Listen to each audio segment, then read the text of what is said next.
flow yu may mbaw sa kaw doon sa lapataake ba benn xalaat politicien bu bandu la saña attaqué man sama yéene mooy baa doole bi ma nekkal ko gémmiñam noppam ak bëtam saa su ne may faacee mbébétam dàq mimétisme andi civisme heurte sa conscience ngir nga mën a demee ci bon sens man sama yéene mooy sama rap doon li jëlee baa peuple bi si ñoonu ñàkk tàggat ko ba mu mën a dundee si li mu ñàkk wan ko nu muy jëfee ba benn marchand d'illusion du ko mën a bluffé.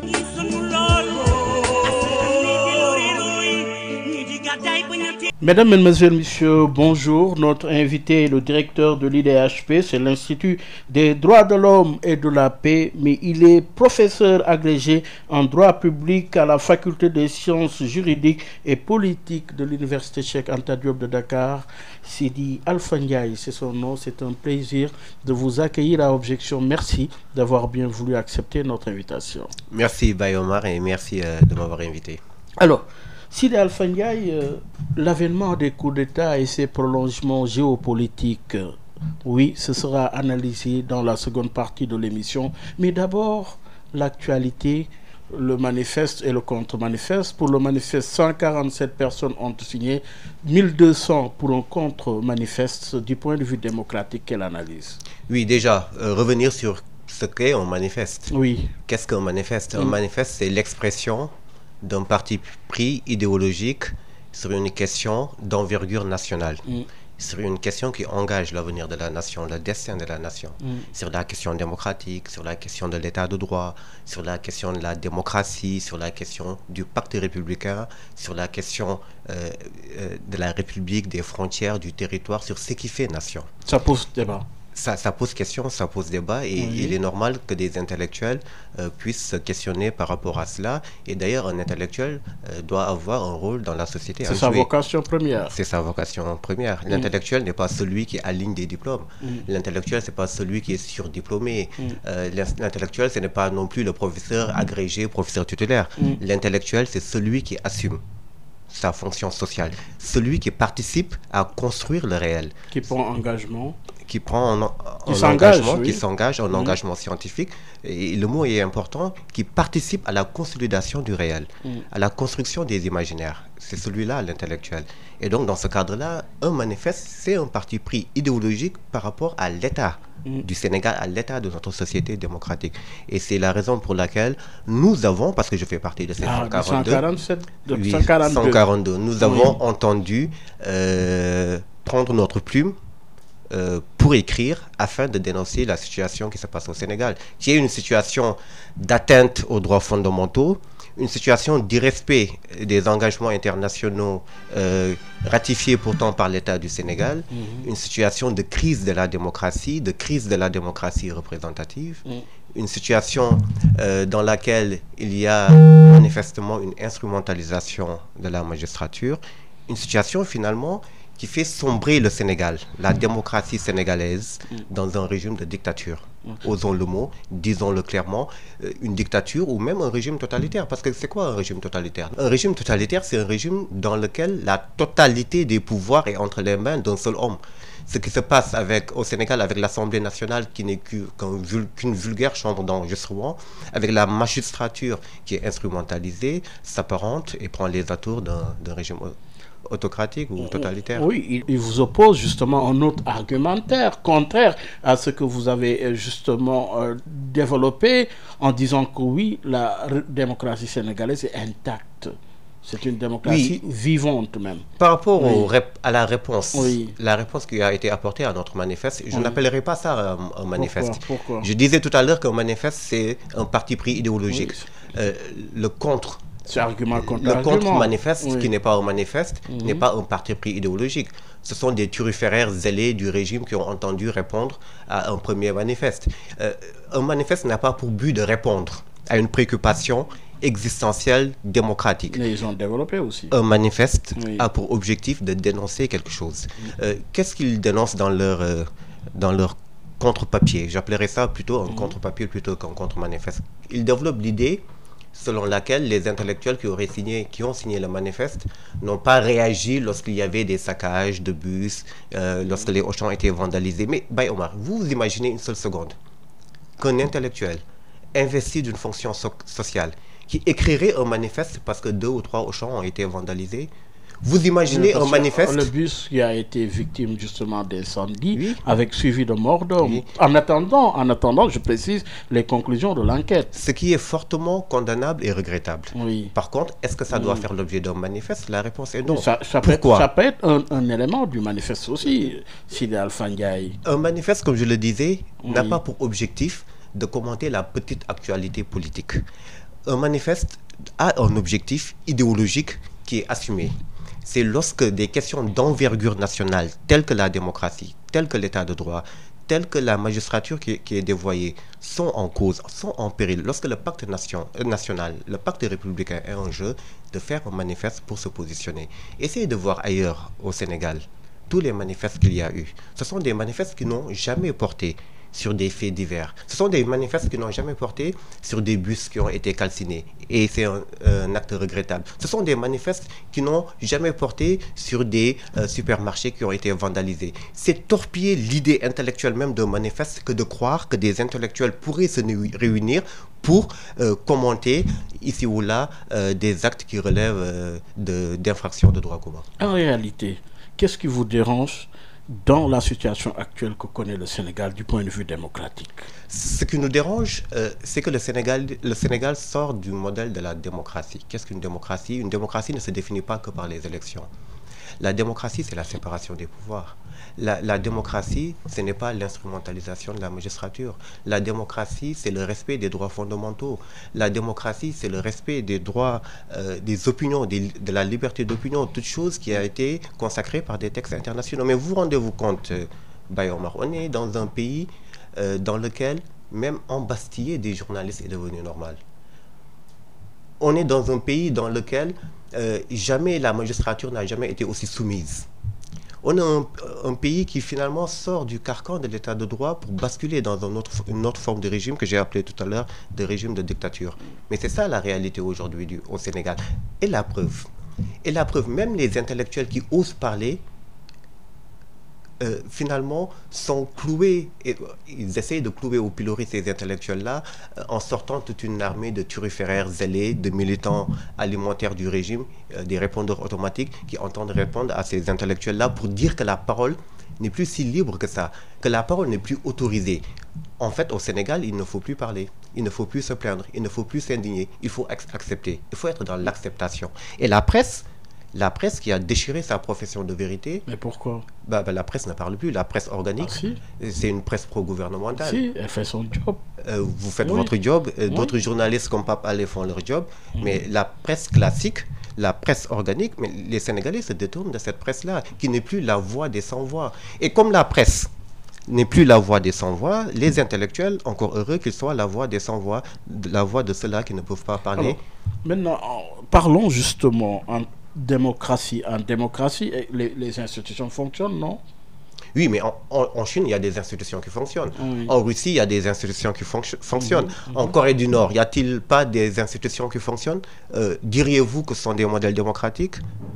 Pas du tout. Donc, l'existence des institutions n'essentialise pas la démocratie, n'essentialise pas l'état de droit. Il peut y avoir un véritable état de droit ne se définit pas par l'existence d'institutions. Et la situation d'abord de l'état de droit au Sénégal, vous la qualifiez comment? Je trouve, et je serai assez péremptoire... Parce que vous êtes le directeur de l'IDHP, c'est l'Institut des droits de l'homme et de la paix. Oui, vous avez certainement analysé et évalué l'état des droits de l'homme au Sénégal. En réponse, vous diriez quoi? Oui, mais l'analyse que je fais de l'état de droit au Sénégal n'a rien à voir avec ma fonction de directeur de l'Institut des droits de la paix. Ça a un rapport avec ma simple fonction de citoyen. Et le citoyen que je suis, de manière très empirique, regarde ce qui se passe autour de lui. Pour retenir quoi? Ce qui se passe autour de lui, de ce citoyen, de moi, c'est tout ce que je viens de dire. Qu'on a une magistrature qui est devenue soumise, qu'on a une presse qui a déchiré sa profession de vérité, qui s'est engagée dans autre chose.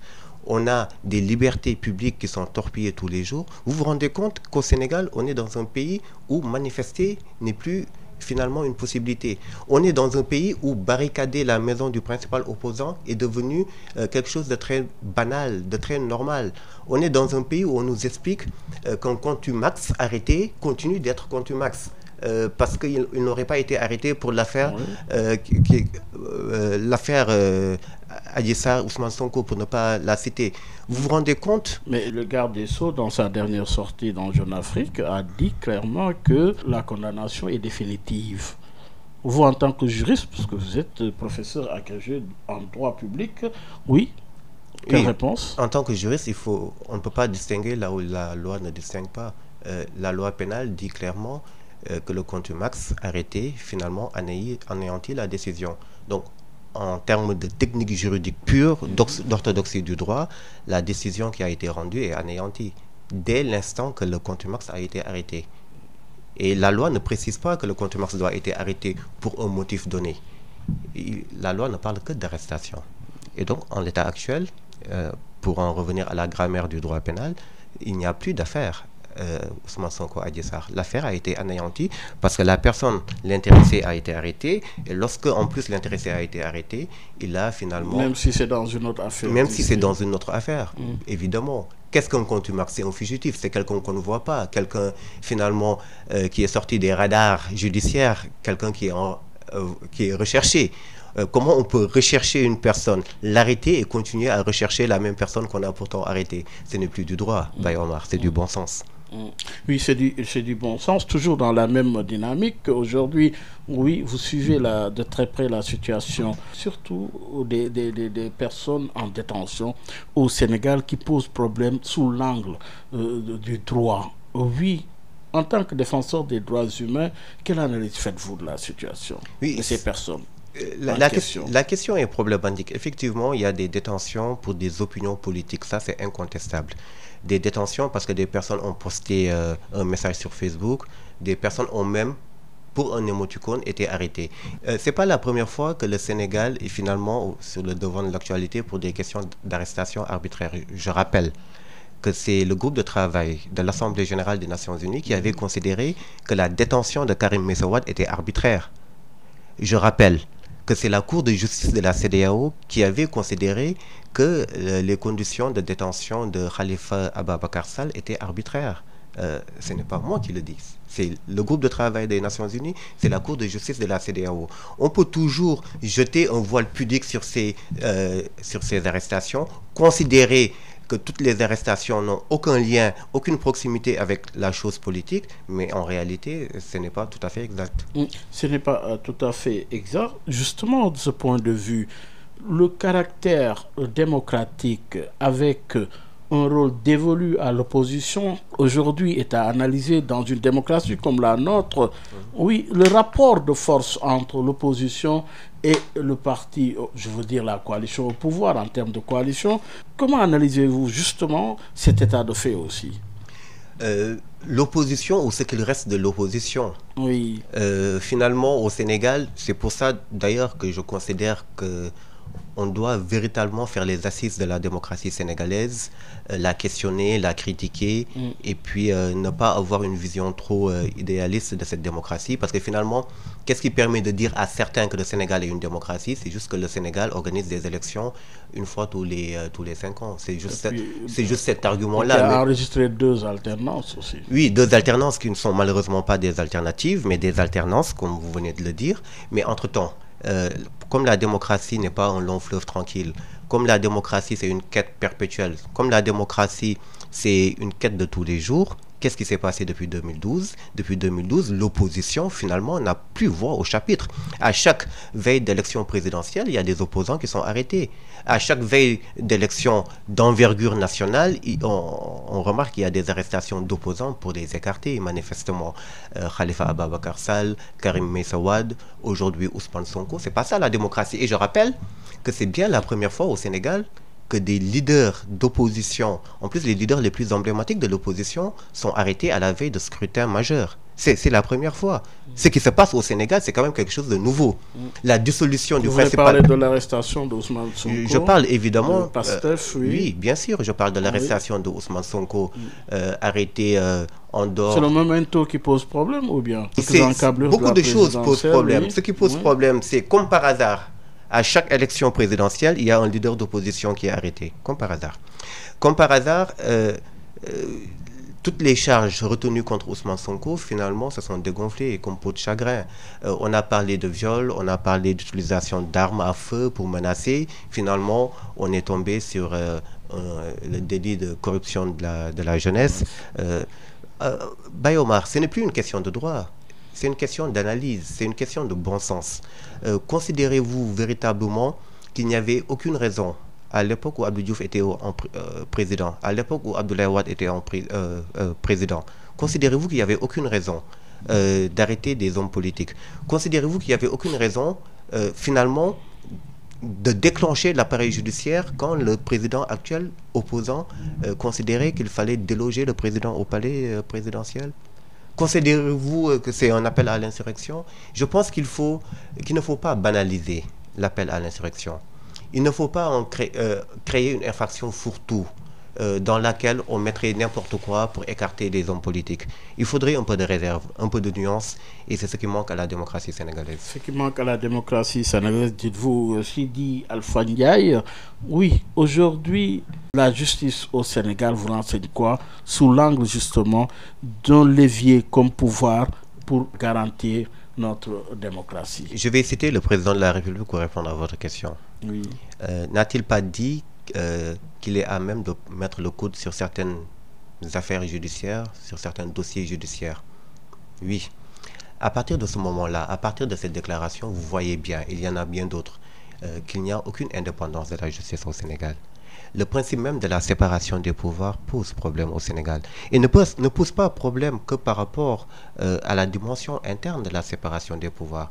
Je rappelle que le Sénégal n'a pas voulu ratifier l'amendement au protocole de la CEDEAO sur la démocratie et la bonne gouvernance. Lequel protocole créait des itinéraires de convergence constitutionnelle commune, de principes tels que la séparation des pouvoirs, de principes tels que la limitation des mandats, de principes tels que finalement l'interdiction du changement anticonstitutionnel de gouvernement, nous y reviendrons. Le Sénégal n'a pas voulu ratifier cela. Et ils sont trois. En Afrique, 3 pays, 3 présidents qui n'ont pas voulu ratifier cela. Le Sénégal, le président sénégalais, le président sortant, le président togolais et le président ivoirien. Cela renseigne sur la conception même de la séparation des pouvoirs et finalement des vertus démocratiques d'état de droit par le président actuel.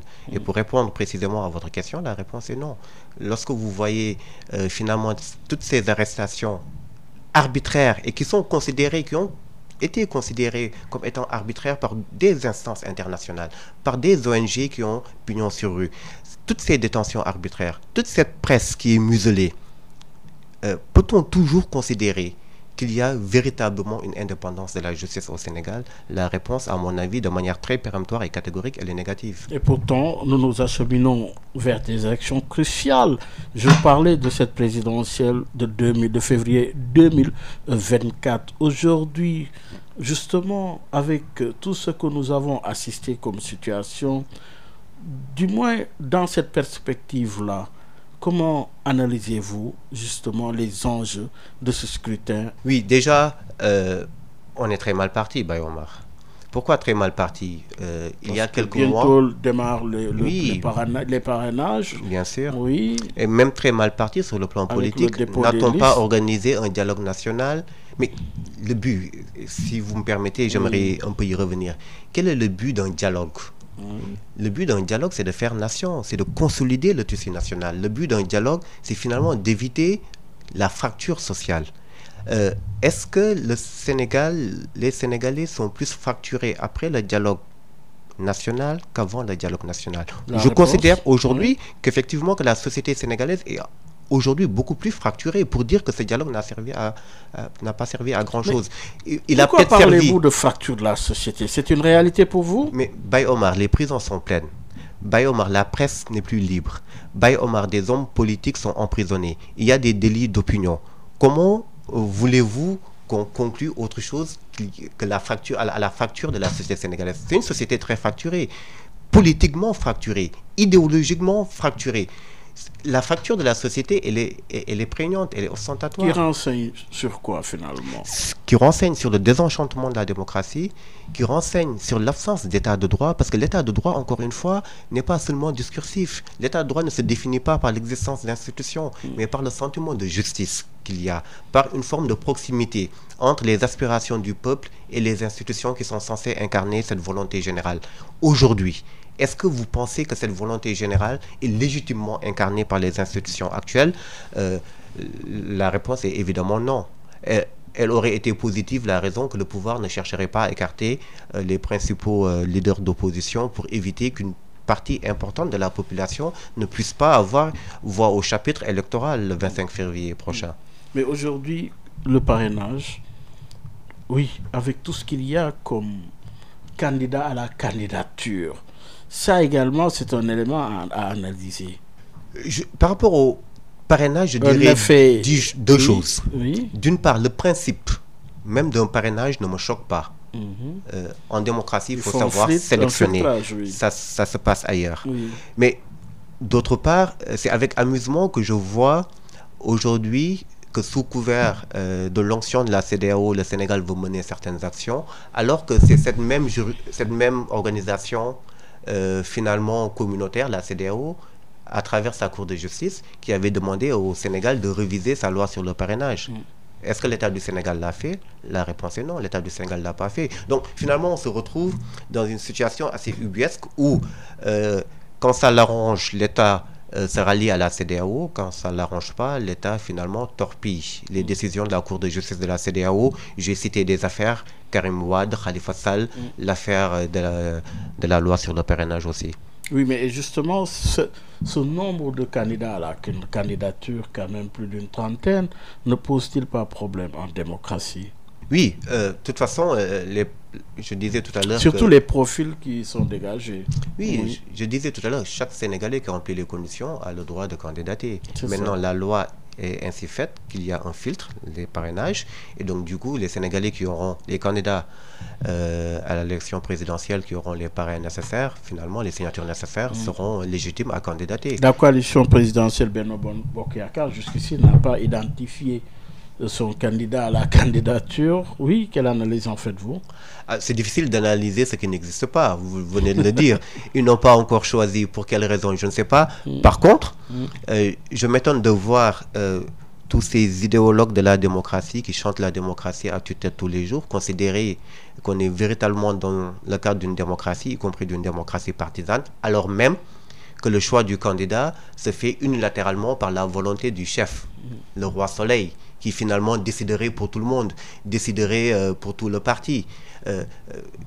Un candidat à l'élection présidentielle ne se choisit pas. Pourquoi n'organise-t-il pas des primaires?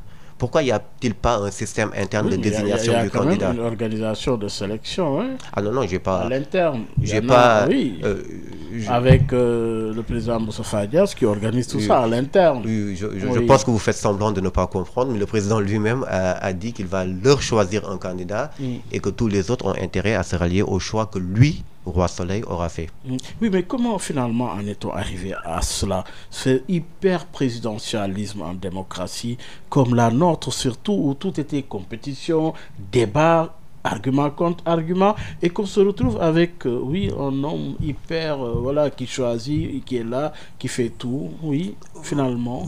Votre question m'inspire deux réponses. D'une part, il y a effectivement une forme de transformation institutionnelle de notre régime qui était à la base parlementaire, qui est devenu présidentiel. Un régime parlementaire classique avec des moyens d'action réciproques, motion de censure, question de confiance et un droit de dissolution du président. Les linéaments du régime sénégalais sont les linéaments d'un régime parlementaire. Il se trouve que ce régime parlementaire d'origine a été aujourd'hui transformé en régime présidentiel ou même présidentialiste. Mais qui ne date pas de maintenant, peut-être que ça s'est accentué aujourd'hui. Ça s'est exacerbé, qui ne date pas de maintenant, et vous avez raison, ça c'est la première réponse. Depuis cette dualité entre Senghor Dia, oui. Finalement, oui, on assiste à un présidentialisme qui est acté. Oui, Oui. effectivement, vous avez raison. Mm. Et d'autre part, pourquoi ce présidentialisme? Le présidentialisme n'est pas une catégorie juridique, c'est une transformation d'un régime qui est le régime présidentiel qui se transforme en régime présidentialiste. C'est quelque chose d'empirique, de factuel.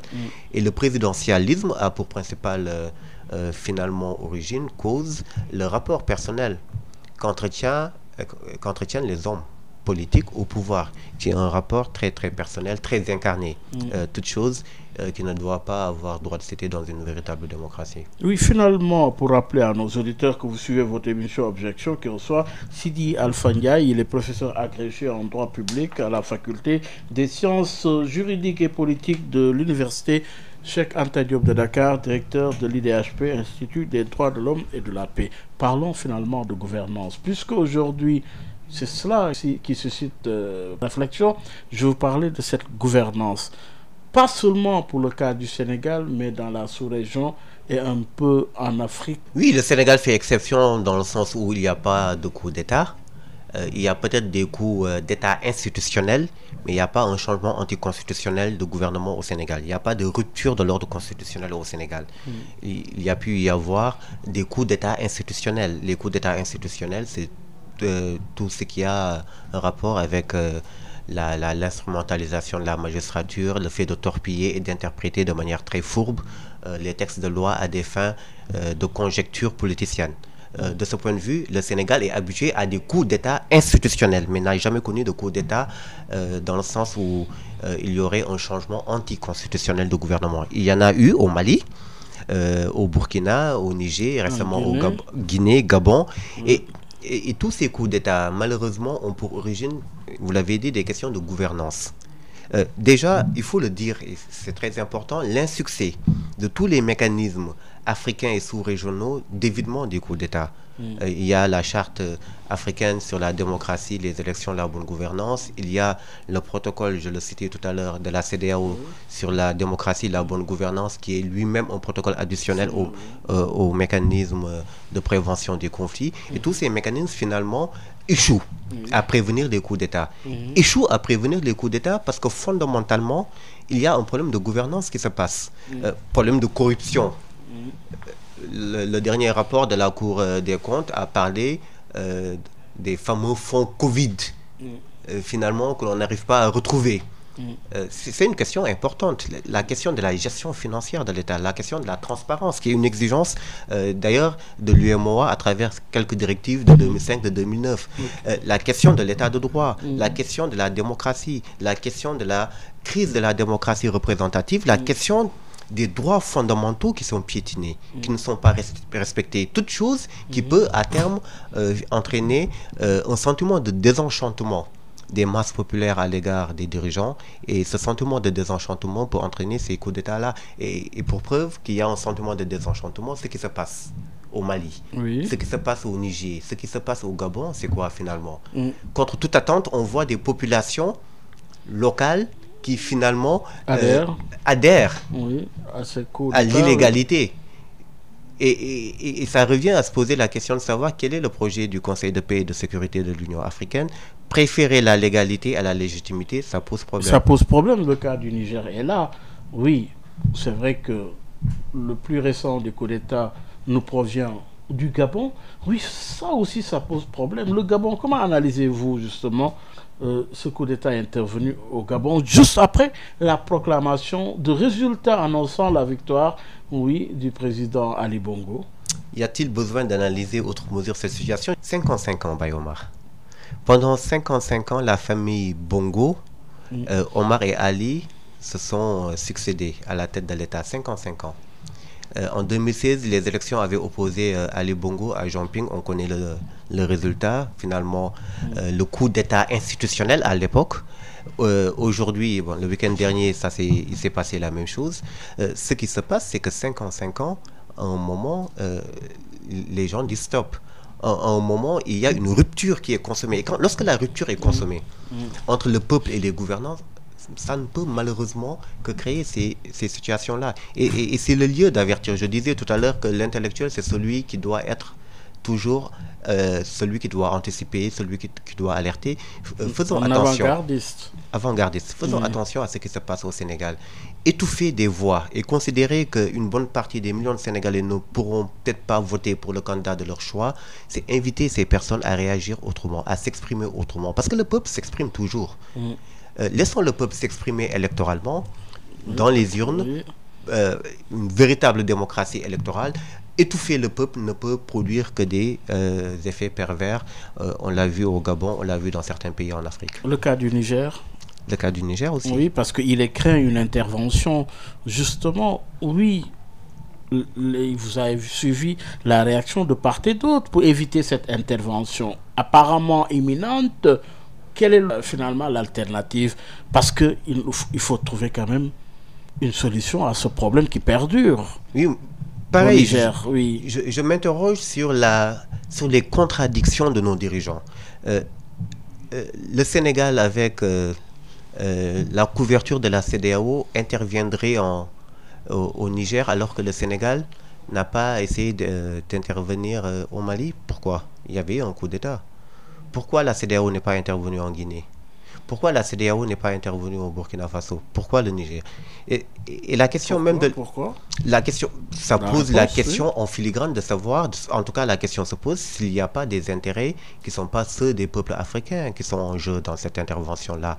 Est-ce qu'il n'y a pas les intérêts à sauvegarder de certaines puissances impérialistes occidentales? La question se pose d'autant plus qu'il y a une contradiction interne flagrante par rapport à l'intervention potentielle du Sénégal et de certains pays de la CEDEAO contre la junte militaire au pouvoir. Je rappelle, depuis la guerre qui a opposé l'Érythrée à l'Éthiopie, il n'y a jamais eu en Afrique de conflit armé international.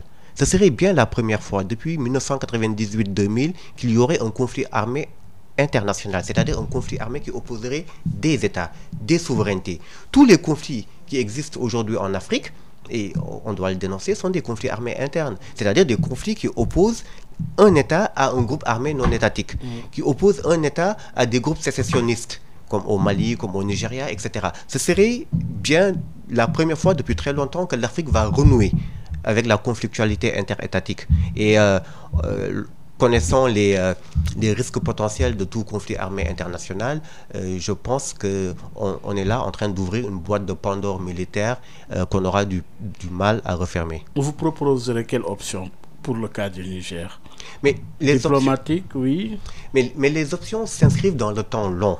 L'option, c'est le respect de la démocratie. L'option, c'est le respect de l'état de droit. Parce qu'il y a une violation de la Constitution, quand même. Vous savez, lorsqu'il y a sanction, la sanction n'est pas automatiquement militaire. Le Conseil de sécurité, qui est l'organe principal du maintien de la paix et de la sécurité internationale, qui lui est confié par l'article 24 de la Charte des Nations Unies, considère déjà qu'avant d'intervenir militairement, il faut épuiser toutes les voies, toutes les solutions diplomatiques, de bon office, de médiation, etc. Déjà, c'est une chose. Autre chose, l'intervention militaire de la CEDEAO ne pourrait advenir que si la CEDEAO est autorisée à intervenir militairement. La CEDEAO, malgré ce qu'on peut penser, la CEDEAO n'a pas un pouvoir discrétionnaire en la matière. La CEDEAO a une compétence liée en la matière.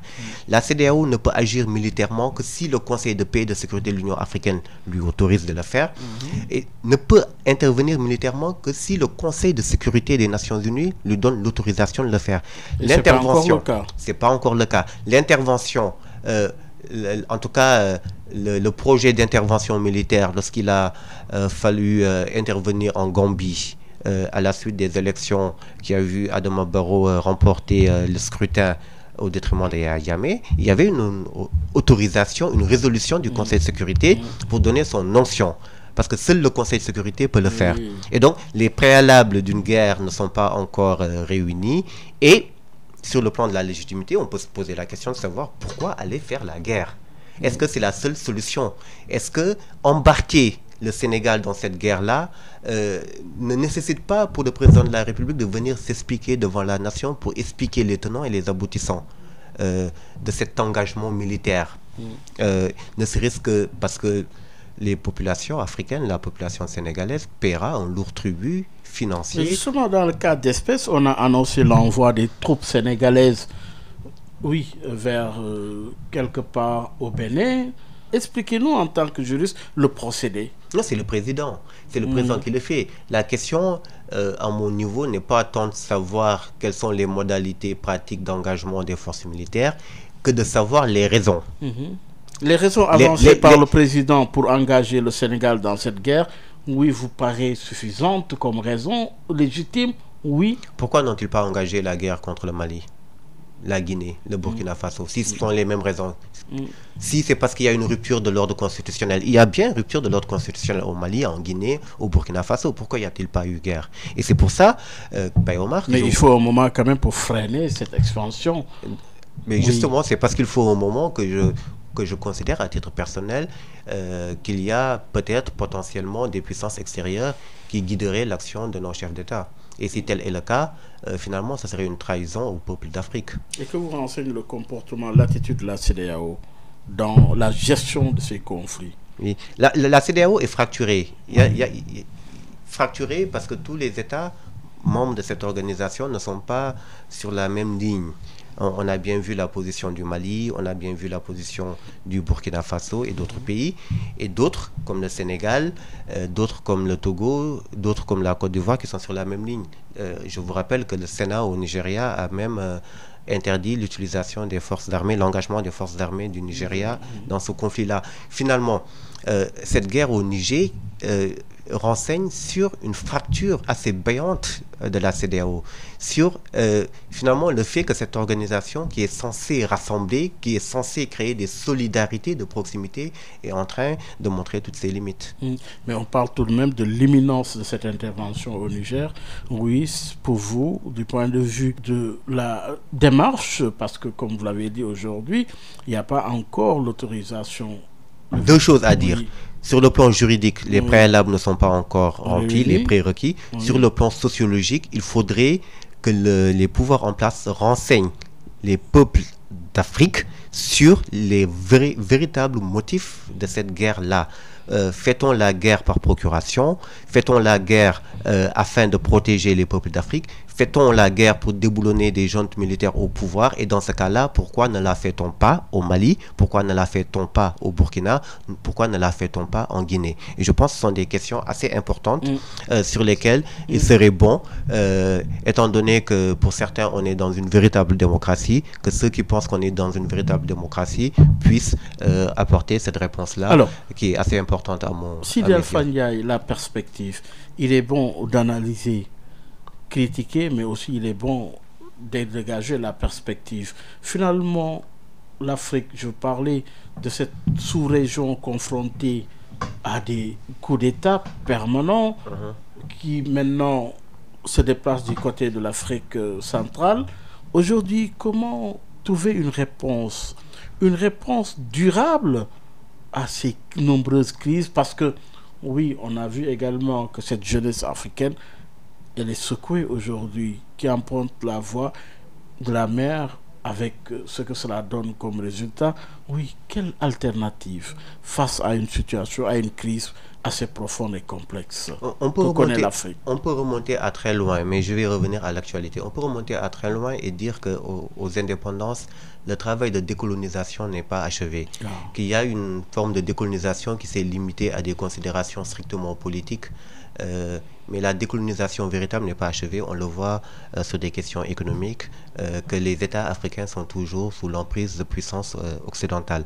Et donc, finalement, c'est l'État colonial qui, aujourd'hui, continue toujours à s'appliquer à travers ses différents avatars en Afrique et à travers cette docilisation de la magistrature dont je faisais état. Mais, et je vais vous décevoir, tellement la réponse est évidente. Que faut-il faire? Mais commençons par respecter les textes internationaux, nos engagements internationaux. Commençons par inculquer une véritable culture démocratique, un véritable état de droit. Commençons à respecter les droits fondamentaux, les droits et libertés des personnes. Commençons à organiser des élections inclusives qui ne seraient pas véritablement le moment ou l'occasion de censurer de fait toute une partie de la population, parce qu'on craindrait que cette partie de la population pourrait être incarnée par un homme politique qui gagnerait les élections. Commençons par véritablement respecter la séparation des pouvoirs. Commençons par doter finalement se doter plutôt d'une conscience citoyenne. Qu'est-ce que la constitution même dans un pays? On parle souvent de constitution, respecter la constitution. Mais la constitution a deux versants. La constitution a un versant politique, c'est la constitution telle que nous la connaissons, celle de 2001 au Sénégal, mais la constitution aussi a un versant social. Et la constitution sociale, c'est le respect des droits fondamentaux, le respect des libertés confiées à chaque individu. Et aujourd'hui, la dynamique dans le monde, c'est dans la querelle qui oppose l'individu à l'État. Très souvent, c'est arbitré au nom de l'individu, pour l'individu, au profit de l'individu et non pas au profit de l'État, au profit de ce monstre sacré froid qui aurait tous les pouvoirs et qui marcherait sur des individus pour réaliser ses desseins, même les plus funestes. Donc, la réponse, elle est simple, Baye Omar. Respectons le droit. Respectons le droit, prenons le droit au sérieux. Et la loi, c'est pas le cas. Ce n'est pas le cas, en tout cas au Sénégal. Non. Et alors, oui, aujourd'hui, on a vu d'autres options avec les BRICS également qui, justement, donneraient-ils la voie? C'est une bonne option de s'orienter vers les BRICS aujourd'hui? Déjà, je considère qu'économiquement, le Sénégal remplit pas les conditions pour intégrer ces monstres que sont les pays du BRICS. Mais la question est importante. La conférence de Bandung fut, aujourd'hui on est passé à un autre monde. Il était bipolaire, aujourd'hui il est apolaire. On est dans la désoccidentalisation du monde à travers des puissances émergentes qui se font face. Il y a, je parlais tout à l'heure de solidarité de proximité, d'autres formes de solidarité de proximité à penser, à reconstruire. On est dans un monde en ébullition, un monde en plein changement, un monde qui change. Et donc ce serait dommage effectivement que l'Afrique, à travers toujours l'actualité de la question institutionnelle qui est au cœur de nos préoccupations, soit finalement les laisser pour compte de ces grandes transformations de la société internationale. Oui, à l'heure du bilan, en termes d'analyse, mais aussi de perspective, concernant notre démocratie, je veux parler de cette démocratie sénégalaise aujourd'hui, il est question, oui, de nous interroger sur l'état de notre démocratie, mais aussi en essayant de lui apporter des solutions pour une meilleure construction. De votre point de vue, quelles sont justement les failles et quelles alternatives, quelles solutions? Mais la solution, encore une fois, et c'est là où je vous dis, je suis désolé de vous décevoir, mais c'est déjà commencer à respecter l'état de droit, Baye Omar. Il n'y a pas de panacée, il n'y a pas de solution miracle. Respecter l'état de droit, respecter les textes, inculquer et perpétuer des pratiques de bonne gouvernance, c'est déjà pas mal pour un début. Toute chose qui n'est pas le cas. Regardez, pendant au moins 5 ans, toute l'actualité médiatico-politique au Sénégal a été polarisée autour de la question de la possibilité pour le président de recandidater une 3e fois. Comment construire une véritable démocratie quand les questions demeurent toujours des questions institutionnelles, de gouvernance institutionnelle, quand il y a un rapport très distant entre les textes et ceux qui sont censés les respecter? Commençons par là et on pourrait par la suite non seulement avoir l'onction populaire, ce qui manque et ce qui est la cause principale de beaucoup de coups d'État malheureusement en Afrique, avoir l'onction populaire et puis faire nation, créer des fondations d'une société pour effectivement créer une harmonie et dans la vie éviter les fractures. Je le disais tout à l'heure. Vous dites faire nation. Faire nation. C'est encore possible au Sénégal? C'est encore possible si certaines conditions sont remplies. Faire nation, ça suppose de n'écarter personne. Faire nation, ça suppose de respecter les droits fondamentaux. Faire nation, c'est finalement enfin libérer la presse. Mais que le pouvoir ne libère pas non plus. Faire nation, c'est libérer la justice. Laisser la justice faire son travail. Ne pas chercher à caporaliser la justice. C'est ça, faire nation.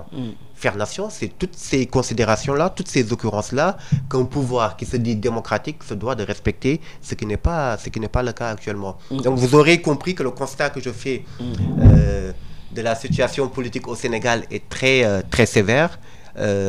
Mais la situation est grave.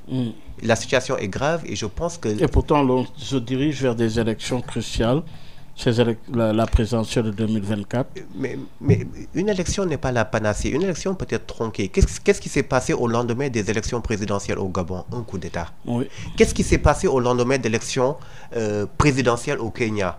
des crimes internationaux, des guerres tribales qui ont entraîné et qui ont finalement entraîné le déclenchement de la compétence de la Cour pénale internationale qui a jugé Uhuru Kenyatta. Qu'est-ce qui s'est passé au lendemain des élections en 2010 en Côte d'Ivoire, finalement? C'est le déclenchement de la compétence de la Cour pénale internationale. Un Nord qui n'arrivait pas à se réconcilier avec le Sud. Finalement, Baye Omar, l'élection est peut-être au centre de la démocratie, mais l'élection... Et surtout comme celle qu'attend le Sénégal, je parlais d'une élection, est-ce une première?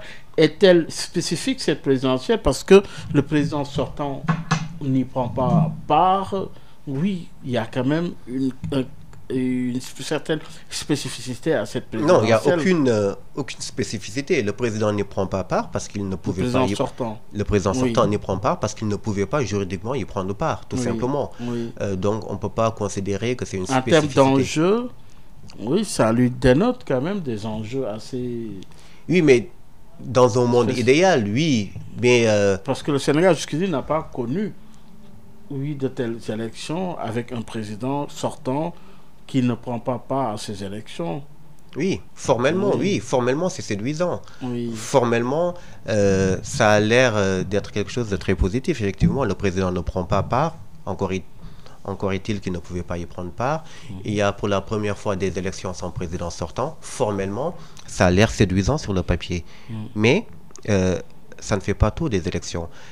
Ça dépendra des conditions d'organisation de ces élections. Ça dépendra des organisations pré-électorales, post-électorales. Ça dépendra de la question de savoir si les élections seront inclusives ou si les élections seront sélectives. Si les élections sont sélectives, quand bien même le président sortant n'est pas candidat, ça créera davantage une fracture dans la société sénégalaise. Et il y a un cas, celui de Ousmane Sonko aujourd'hui, qui justement est dans une situation de grève de la faim, pose problème pour d'aucuns qui exigent sa libération. Oui, quelque part, c'est quand même un problème, le cas Ousmane Sonko aujourd'hui. Qu'il soit emprisonné ou que les gens exigent sa libération? Les deux. Que les gens exigent sa libération, j'en fais partie, je l'assume.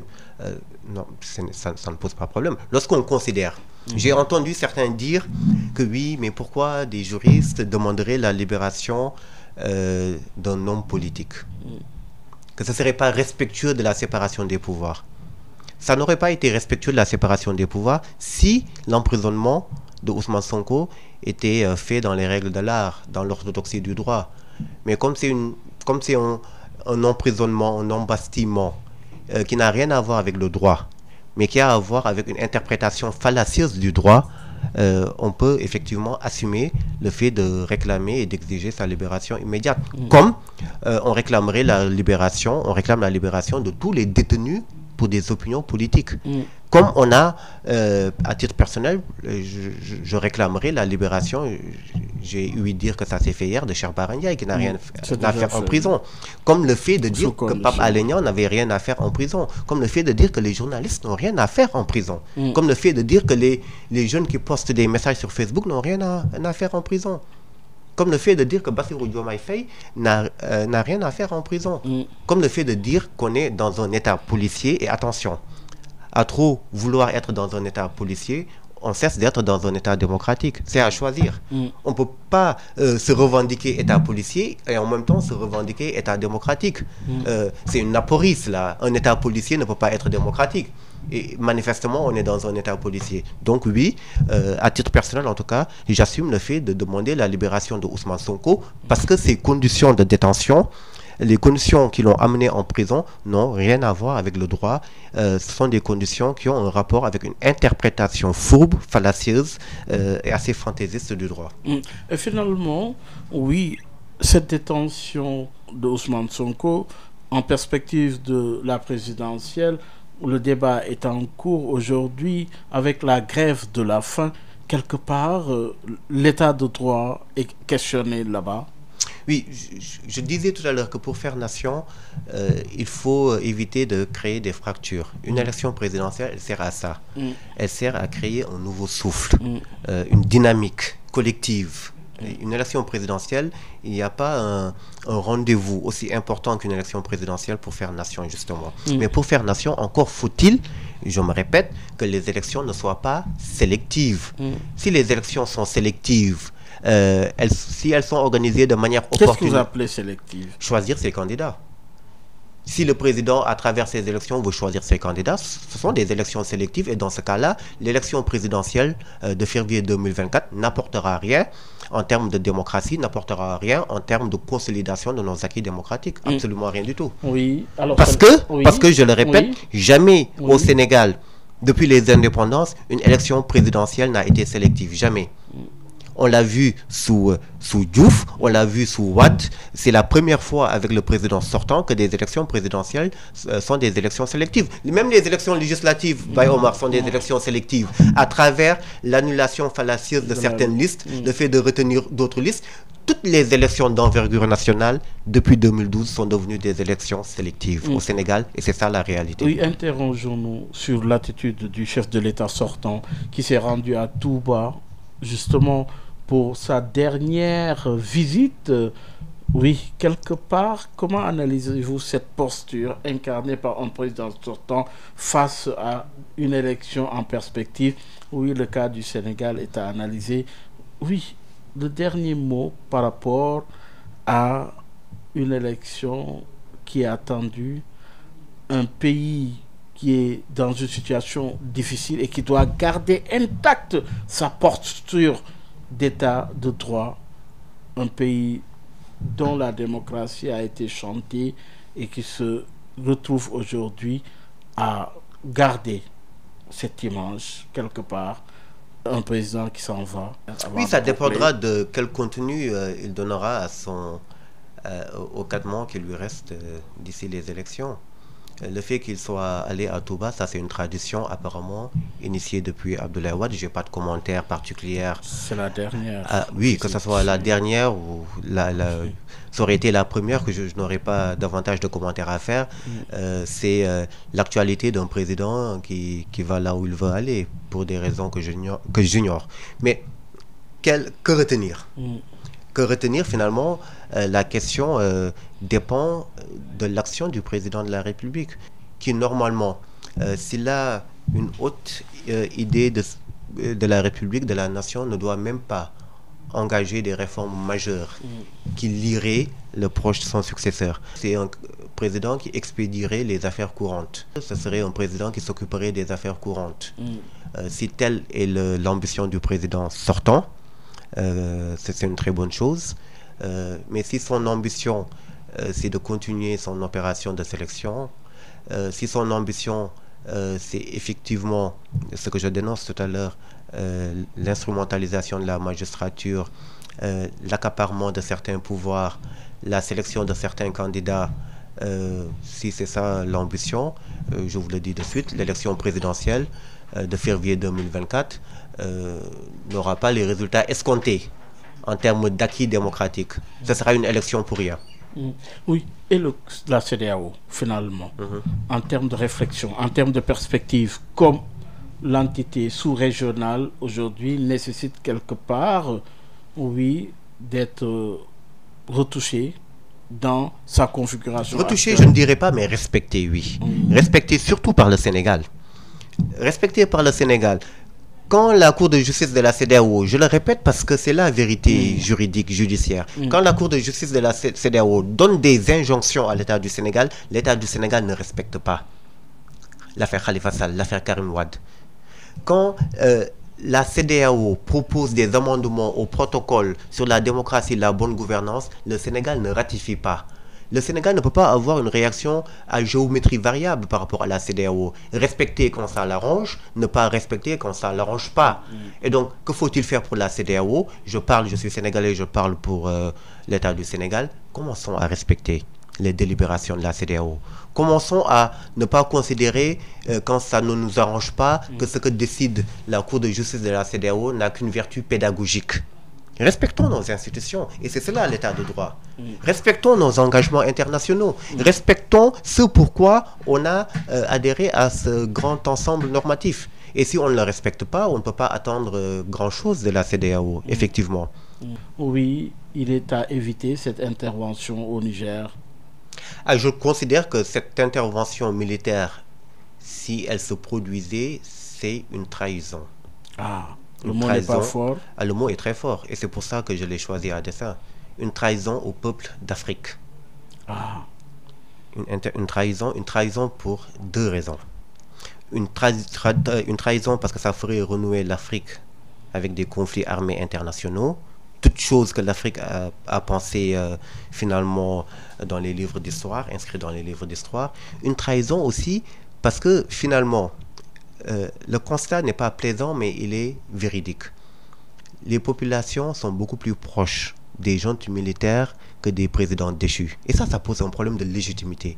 Je disais tout à l'heure que le Conseil de paix et de sécurité de l'Union africaine préfère la légalité à la légitimité. J'aurais voulu qu'elle préfère les deux. Pourquoi au Mali, il y a ce sentiment important anti-français, ce sentiment d'adhésion, ce sentiment de reconnaissance, de légitimité à l'égard de la junte militaire? Pourquoi ça existe au Mali? Pourquoi ça existe en Guinée? Pourquoi ça existe encore au Burkina Faso? On a vu le discours du président de la transition militaire au Faso devant Poutine, à quel point ça a été ovationné, accueilli positivement par les populations locales. Pourquoi? La question est importante et il appartient à nos dirigeants de répondre à cette question-là. Et donc, oui, ce serait une trahison pour ces deux raisons. Trahison par rapport au peuple d'Afrique et trahison également par rapport aux raisons profondes, silencieuses, mais réelles, qui motivent véritablement cette intervention, c'est-à-dire le fait de s'arrimer à de grandes puissances étrangères et finalement de suivre leur intérêt plutôt que l'intérêt des peuples d'Afrique. Merci beaucoup, Sidi Alpha Ndiaye. Pour rappeler, Sidi Alpha Ndiaye est professeur agrégé en droit public à la faculté des sciences juridiques et politiques de l'université Cheikh Anta Diop de Dakar, mais directeur de l'IDHP, c'est l'Institut des droits de l'homme et de la paix. Ça a été un grand plaisir. Merci. Plaisir partagé, Bayobar. Ce fut un plaisir de converser avec vous sur ces questions aussi importantes qui engagent le destin de notre nation. Je vous remercie. Merci encore une fois, mesdames et messieurs. Ça en est tout. Excellente suite de programme sur la 98.5. Bon magal à tous et à tous. Excellente suite sur la 98.5. Au revoir. mbow yu may mbow sa kaw doon sa lapataake ba benn xalaat politicien bu bandu la saña attaqué man sama yéene mooy baa doole bi ma nekkal ko gémmiñam noppam ak bëtam saa su ne may faacee mbébétam dàq mimétisme andi civisme heurte sa conscience ngir nga mën a demee ci bon sens man sama yéene mooy sama rap doon li jëlee baa peuple bi ci ñoonu ñàkk tàggat ko ba mu mën a dundee si li mu ñàkk wan ko nu muy jëfee ba benn marchand d'illusion du ko mën a bluffé